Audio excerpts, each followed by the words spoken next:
Hi, this is Scott Garibay, and today we're going to talk about Dungeons and Dragons, and we're specifically going to talk about Dungeons and Dragons Dragonlance Shadow of the Dragon Queen as a 2022 Dungeons and Dragons event.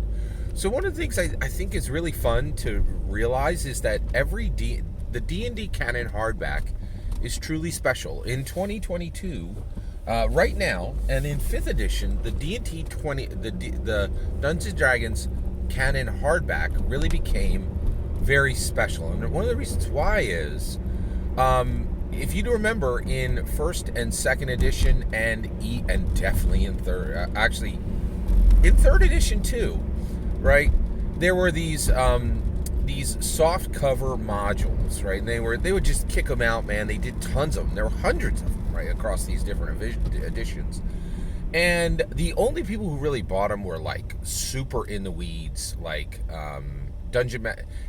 who bought softcover modules? It's hard even, because I want to say people who are really serious about D&D, but the reality is it's kind of confusing, because like if you're serious about D&D, you don't need somebody to make a module for you. I've never understood modules, right? Because I'm like, only the most serious dungeon masters ever bought them, and those dungeon masters, to a man, to a woman, did not need them, right? They were just very odd, right? And so one of the things that's great is they're gone, right? Like the softcover module is gone. The only people who bother with them are OSR and indie people who make OGL content, right? And again, it's kind of like the garage creator energy, like this kind of like sub rumble that that goes on in Dungeons and Dragons, that is really very unneeded, right? Like if you simply buy the D&D the D&D Canon hardbacks, you will never ever need anything on DM's Guild. You will never need any of this garage creator like little sub company. Now there are a few companies that are a little larger now, but even them, I don't see any need for material beyond the D&D Canon hardback, right? But you have this situation where you do have these D&D Canon hardbacks, and when they drop, it is an event, right? And one of the things is, now that we have social media, there's this very distinct thing that happens with social media, where essentially you get this situation, and basically everybody covers it. D&D celebrants. I'm a D&D celebrant. I celebrate Dungeons and Dragons, right? But D&D decriers, So what are D&D decriers, right? Yeah, a lot of people on a nostalgia journey, right? OSR are like, oh, I haven't bought a D&D book in 5 years, but boy, do I have strong opinions about it, and I really want to, kind of, squawk at you about, about this situation, right? So basically, people on a nostalgia journey who are like, oh, I'm grump, this isn't 1984, I don't like this book. For one, it doesn't have the 1984 energy, and it's not written like it was 1984. Or an old person, I just don't like new things. There's the D&D decriers, they all cover it, which is astounding, right? And it is so aggravating to hear them, but the reality is, I'm not sure they're valueless, because you have this situation where you get this situation where people are like, whoa, there's so much coverage by even people who don't even like this book that it brings shine to the book, right? And so one thing that really shocked me is all the D&D decriers covered every single D&D, actually I would say the majority of D&D decriers covered, decrier commentators covered all the books this year, right? Every D&D Canon hardback. And without a doubt, Dragonlance Shadow of the Dragon Queen made them the most happy. Which, like, the only thing I heard, like, the D&D decriers, man, they came at Radiant Citadel for a whole bunch of reasons, right? They came at the people, they were furious about Spelljammer, right? But with Dragonlance, the only thing I heard was, like, this isn't a real setting book, it's just an adventure book. Now, another thing about the D&D criers is all the opinions, none of the facts. They hold a lot of opinions because they quite literally have not really experienced the book, right? And the reality is, not only is Dragonlance Shadow of the Dragon Queen a new, absolutely without a doubt, a new setting book. It is the template for setting books going forward. I don't think you're ever going to see a 300-page lore dump the way they used to do in 1, 2, and 3, right? So, and that was so the D&D Decriers actually had a lot of good to say about Dragonlance Shadow of the Dragon Queen.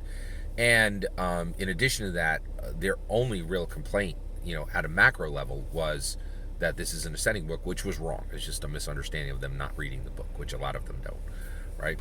Although there are some, like Game Master, that's a terrible name for a channel, but there's a dude who just has Game Masters as his channel name, which I'm like, but he was like, and he read it and said the same thing. He's like, this isn't a setting book. He got it, read it, and still didn't think it was a setting book, but I think he just doesn't understand that the old setting structure has died, right? So what else happened with Dragonlance Shadow of the Dragon Queen? So there was a few things that happened. So one of the other things that we're now seeing with the D&D Canon hardback that's so critical is this reclamation, Wizards of the Coast reclamation, saying, hey, it's really important. So basically, what's happening right now, and I think, and Planescape is one of the strongest evidence. We don't need Planescape for any reason. Spelljammer allows us to get anywhere we want. We got Strixhaven, that's literally a school full of wizards and planeswalkers. And Radiant Citadel is literally another setting that lets you jump from world to world to world to world. We need Planescape like we need a hole in the head, right? But Dragonlance and Planescape Dragonlance is already here. Planescape book is coming, right? And it is coming for one reason and one reason only. And they're functioning on this is the primary reason those books, not the only, the primary reason those books are being made, in my humble opinion, to reclaim this ground that Dungeons and Dragons owns, and saying, this is going to matter. We own this. This is your world. This is you as a player. This is your world. You as a dungeon master, this is your world. Us as Hasbro, this is our world. We want it. We're claiming it. It's ours. It's real. It's Dungeons and Dragons. And that's not happening on every setting, right? So they're saying, hey, we're renovating this hotel. And that's how you really should understand Dragonlance Shadow of the Dragon Queen. It's an old hotel who got renovated, right? But there are old hotels that are empty, right? And are in ruins right now. Oriental Adventures, perfect example. It ain't coming back. I'll tell you that right now. It is not coming back. All right, here's another one. Dark Sun. I thought forever that we were going to get Dark Sun back. It is not coming back. So how do I know that Dark Sun is not coming back? I'll tell you right now. Dark Sun is definitely not coming back. And the reason why I think that is, I've been watching a lot more of the character sheet on comicbook.com. Check them out. They are a fantastic, relatively new channel, right? And they are absolutely crushing it, okay? And they did a tier list of all the settings, and in that they said that when they talked about Dark Sun, they're like, Dark Sun's never coming back. And I was like, I haven't heard this before. And that's another thing I love about them, is they say things that people don't say, right? So I was like, wait, why do you think that Dark Sun isn't coming back? And they're like, it's the Grimdark, right? It doesn't match. It doesn't match any other D&D setting, right? Generally, there's a center of hope in every Dungeons and Dragons setting. Right? It's there in Forgotten Realms. It's there in Dragonlance, and frankly, it is missing in Dark Sun. It is so grim, so like, you would do terrible things for a glass of water. It doesn't fit, right? And so I don't think Dark Sun is going to be reclaimed, right?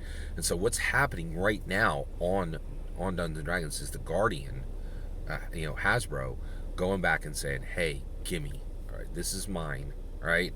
And saying, and they have, like, this is them going into their basement and pulling out things they own and saying, we're dusting this off. This is getting put back on a shelf for everybody to see. And some stuff is going to remain tarped in the basement, right? And I can tell you right now, Al-Qadim, Oriental Adventures, Dark Sun, you're never going to see them again. And I think that we know that now from 2022. All that is my humble opinion. I'm very eager to hear yours. Let me know in the comments below. Please consider liking and subscribing. Have a wonderful millennium.